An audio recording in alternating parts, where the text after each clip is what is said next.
RL Location Automobile. Pour toutes vos locations de voitures et utilitaires en Guadeloupe, faites appel à RL Location Automobile. Avec RL Location Automobile, réservez en toute tranquillité 7 jours sur 7, 24 heures sur 24. RL Location vous propose une large gamme de voitures et d'utilitaires au meilleur prix sur le site internet www.rl-location.com.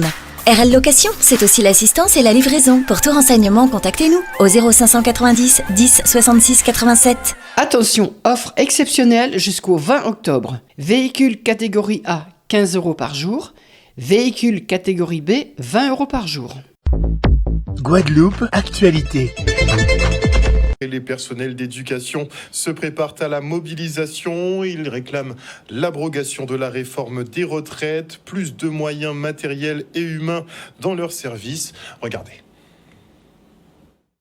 À l'appel de la FSU et d'autres syndicats nationaux pour une journée de mobilisation ce jour, surtout pour rappeler à notre nouvelle ministre et notre rectrice que non, tout ne va pas bien, que la rentrée ne s'est pas parfaitement bien passée, que nous avons encore un grand nombre d'élèves qui sont sans professeur un mois après la rentrée scolaire et que un certain nombre de problématiques sont loin d'être réglées. Dans l'académie, nos collègues du SNEP FSU, donc le syndicat des professeurs d'éducation physique et sportive, ont interrogé les collègues et les établissements et nous sommes à minima à plus de 1000 élèves dans l'académie qui n'ont pas de professeur d'EPS à la date du 1er octobre. Nous voulons à un moment donné pouvoir nous exercer nos métiers dans des bonnes conditions, mais nous voulons surtout que les élèves soient heureux de venir à l'école et que l'encadrement, que ce soit par les personnels d'éducation, les AED, que ce soit les AESH, que ce soit les psychologues de l'éducation nationale ou les enseignants,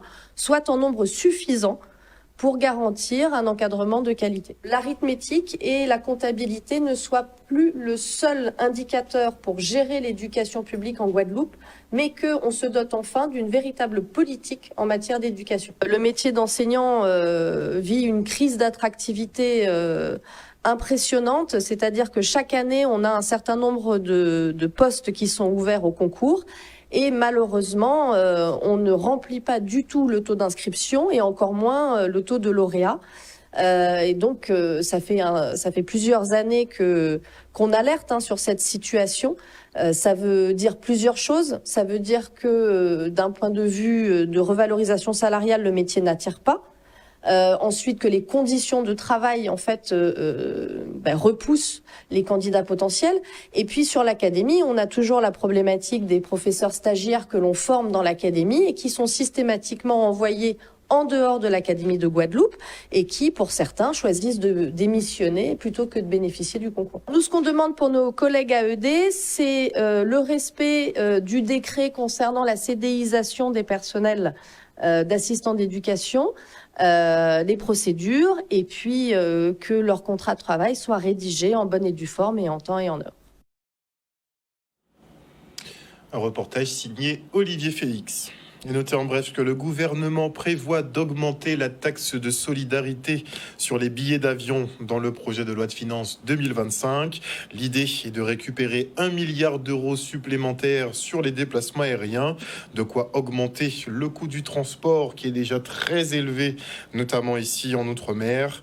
Et des coupes budgétaires, hausses d'impôts et autres taxes devraient se multiplier puisque lors de son discours de politique générale, le Premier ministre s'est engagé à réduire le déficit public de la France à 5% du PIB en 2025, avec une trajectoire qui doit permettre de revenir sous le plafond des 3% en 2029, un vœu pieux certainement. Il a dit, je cite, que le premier remède à la dette, c'est la réduction des dépenses. En 2025, les 2/3 de l'effort de redressement viendront donc de la réduction des dépenses. Réduire les dépenses, c'est renoncer à l'argent magique, à l'illusion du tout gratuit, à la tentation de tout subventionner. On vous a prévenu, il va y avoir des coupes budgétaires à tort et à travers. En parallèle, le Premier ministre Michel Barnier a annoncé la revalorisation du SMIC de 2%. Le SMIC net mensuel est donc porté à 1 426 € contre 1 398 actuellement. Et notez également que Michel Barnier a annoncé que le projet de loi constitutionnelle du dégel du corps électoral en Nouvelle-Calédonie ne sera pas soumis au Congrès. Et donc, on a une marche arrière du gouvernement sur cette question, probablement pour désamorcer la crise qui fait rage depuis bientôt 5 mois en Nouvelle-Calédonie.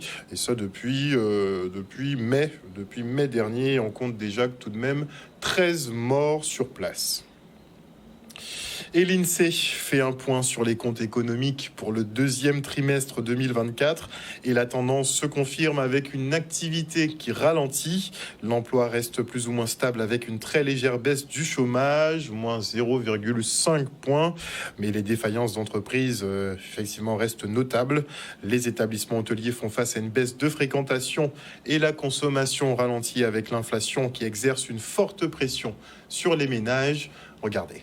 On vient de sortir les résultats de conjoncture sur le deuxième trimestre 2024, avec des résultats économiques plutôt mitigés qui confirment déjà les résultats du premier trimestre 2024 également en Guadeloupe, avec un emploi salarié qui est stable, qui ne croît pas, et quand même une certaine amélioration au niveau du chômage, puisque le taux de chômage lycée a tendance à reculer lui aussi, conformément au premier trimestre 2024. On est quand même sur une année, enfin en tout cas une mi-année 2024 qui est un peu entre guillemets difficile, c'est sûr, puisqu'on a une inflation qui est persistante. À juin, on avait quand même une inflation qui était à plus 3,9%, qui réduit, en tout cas qui recule légèrement quand même en août. Point positif, elle est toujours présente, et en plus de ça, ce qui est sûr, c'est on est sur une part d'importation qui est très importante, notamment en plus des biens alimentaires, et donc ces biens alimentaires augmentent nettement. En tout cas, il reste à des niveaux très élevés en termes d'évolution, et ça a un impact forcément très lourd sur les ménages. On constate un certain nombre de défaillances d'entreprises au second semestre et qui est confirmé depuis 1 an. Néanmoins, il y a aussi un petit effet rattrapage. Certaines entreprises avaient été soutenues durant la crise du Covid, et l'arrêt des soutiens a entraîné malheureusement la cessation d'un certain nombre d'entre elles. Les fermetures ont bien entendu un impact sur les créations d'emplois, puisque ça entraîne souvent des fermetures et donc des suppressions d'emplois. En Guadeloupe, on est quand même sur un territoire avec beaucoup de petites entreprises. Il faut avoir en tête que chacun, souvent, crée sa propre activité. Donc c'est ces personnes-là ou ces entreprises-là de petite taille qui sont un peu plus sensibles à tous les chocs. Donc, ce sont peut-être aussi ces entreprises-là qui subissent plus ces défaillances, en tout cas ces fermetures. Ça, c'est quand même un point non négligeable. Au niveau national, on peut espérer au moins une stabilité, notamment en termes d'indicateurs économiques en général. Après, l'inflation a tendance à reculer, même si elle reste soutenue, donc ça peut être un indicateur d'une certaine amélioration ou stabilité de la situation économique. Une économie guadeloupéenne qui devra s'adapter aux enjeux que représente le vieillissement de la population. Une opportunité à saisir selon le PTCE des Amis du Bien Vieillir qui tenait un salon autour des métiers de la Silver Economy. On se rend au Palais de la Culture Félix Proto aux Abîmes.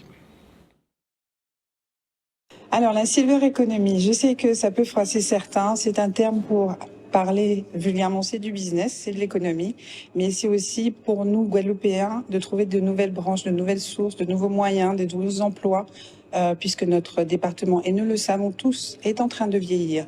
C'est une opportunité économique de croissance pour notre département. La Guadeloupe est face aujourd'hui à un défi très important qui est le défi du vieillissement de sa population. La population vieillit peu à peu, la démographie se tasse et donc on a de plus en plus de personnes âgées sur le territoire. Et ça, c'est évidemment un enjeu central, un enjeu de cohésion sociale parce qu'il faut trouver bien évidemment le moyen de faire en sorte que les personnes âgées puissent être mieux intégrées dans la société, qu'on puisse accompagner leur vieillissement par toute une série d'actions qui visent notamment à favoriser leur hébergement, leur maintien à domicile, leurs loisirs. Mais il y a aussi un enjeu derrière qui est un enjeu économique parce que le vieillissement de la population, c'est aussi une opportunité économique pour un certain nombre d'opérateurs qui vont pouvoir développer un certain nombre de nouvelles offres, qui vont pouvoir développer des entreprises dans ce champ-là. Et le travail que nous allons signer aujourd'hui, la convention que nous allons signer, a vocation à témoigner de l'engagement des institutions publiques, de l'État, du conseil départemental notamment, dans l'accompagnement du tissu économique vers cette transformation. Si on parle d'innovation, par exemple, on va parler de domotique.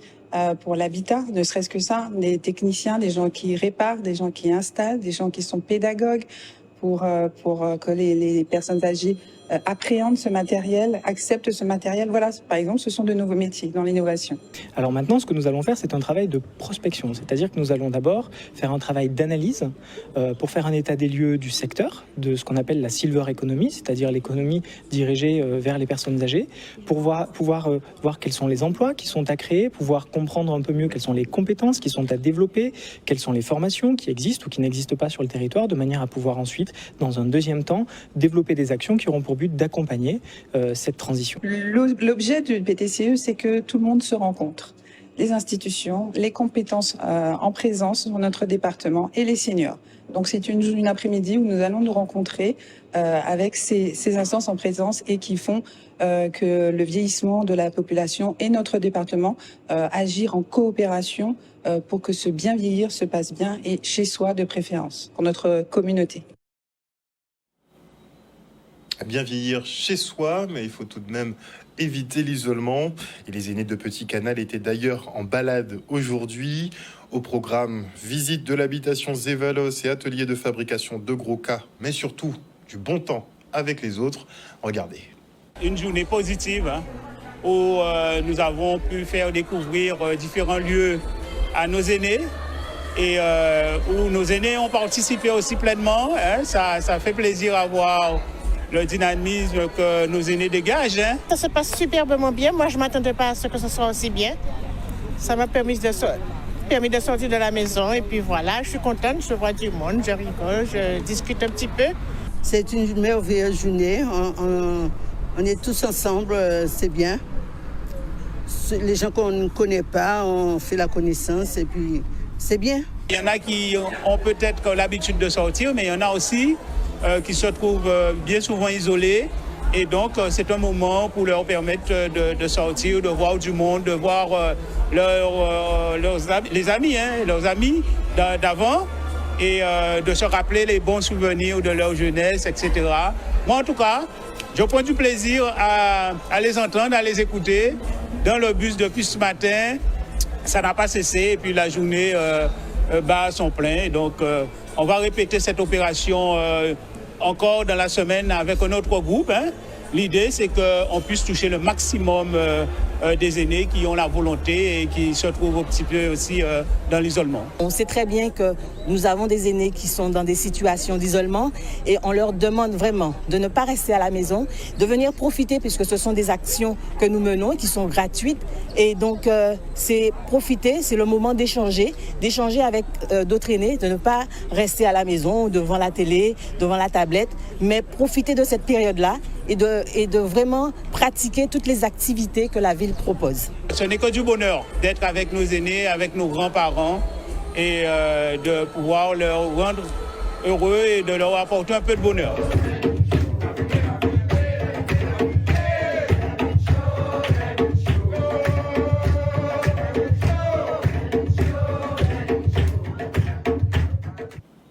Le département, lui, revient avec une nouvelle saison des Tisiers doux. Et pour démarrer ce nouveau cycle d'hommage, le département a choisi de mettre en lumière Simone Schwarzbart. Le reportage. Le premier Tisier doux, c'était en septembre 2023. Là, nous sommes en septembre 2024. C'est une nouvelle saison qui recommence. Et nous l'avons commencé avec Simone Schwarzbart, que tout le monde connaît. Quelqu'un qui a œuvré, quelqu'un qui assure la fierté donc, des Guadeloupéens. Et ce que j'ai eu l'occasion donc, de dire qu'un Tisier doux, c'est pas simplement célébrer une mémoire vivante, c'est aussi montrer toute notre affection, toute notre reconnaissance pour celles et ceux qui, de par leur création, leur art, leur travail, permet à la Guadeloupe de rayonner, fortifie l'identité guadeloupéenne, et renchérit notre âme de l'archipel. C'est aussi un symbole, c'est quelque chose d'assez extraordinaire. Ça signifie que ce sont de vraies reconnaissances, de vraies louanges que la population et aussi, par exemple, le département, puisque c'est le département qui a initié cela. C'est assez extraordinaire.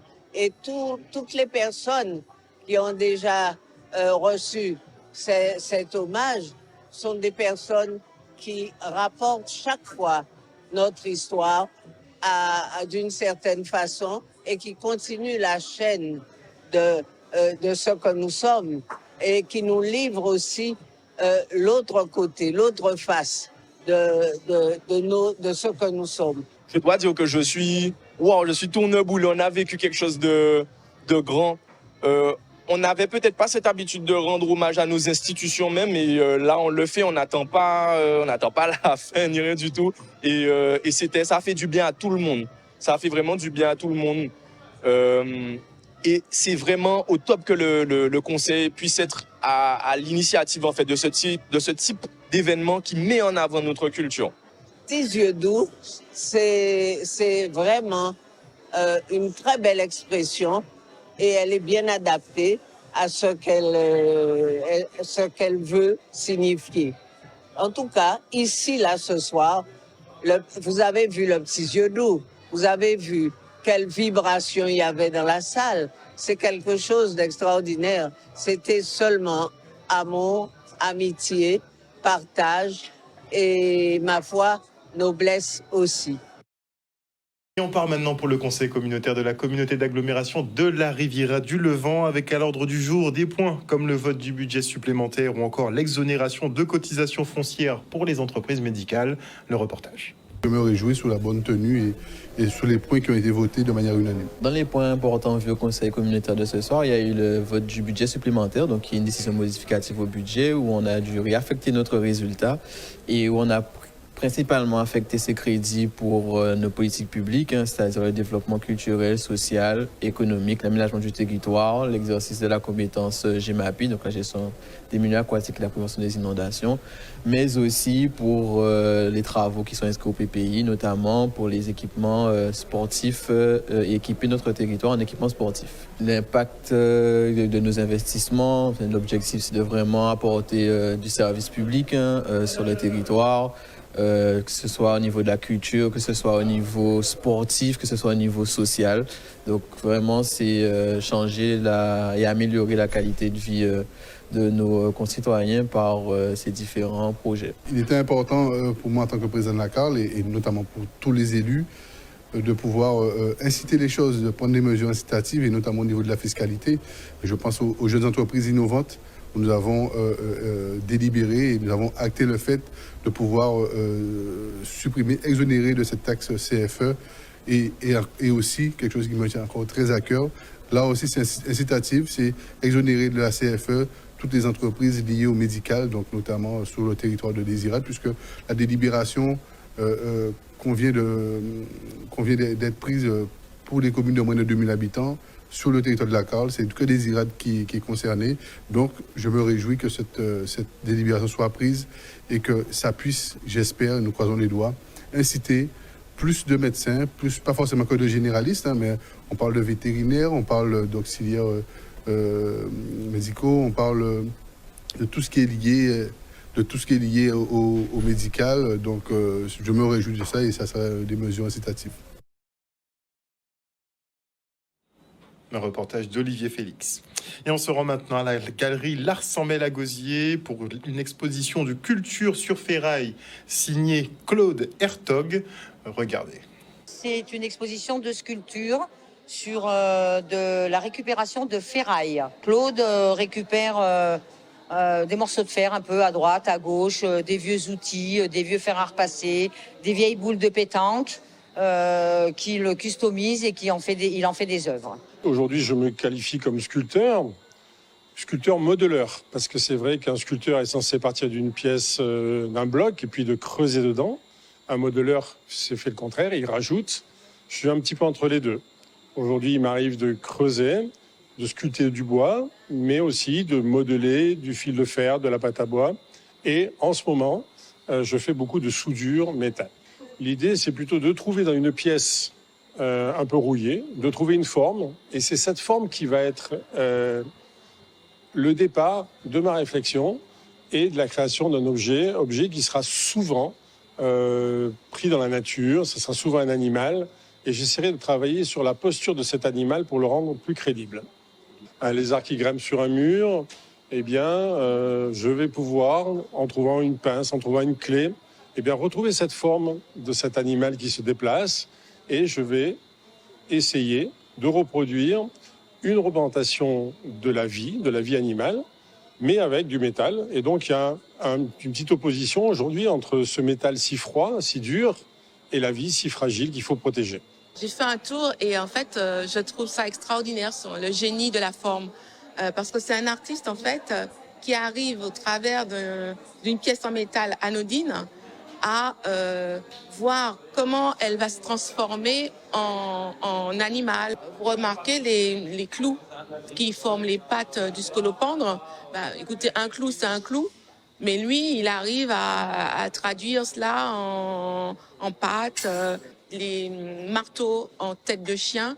Tout ça extraordinaire. L'objet que je trouve, qui me dit, tiens, ça c'est un lézard, ça c'est un escargot, ça c'est un magouilla.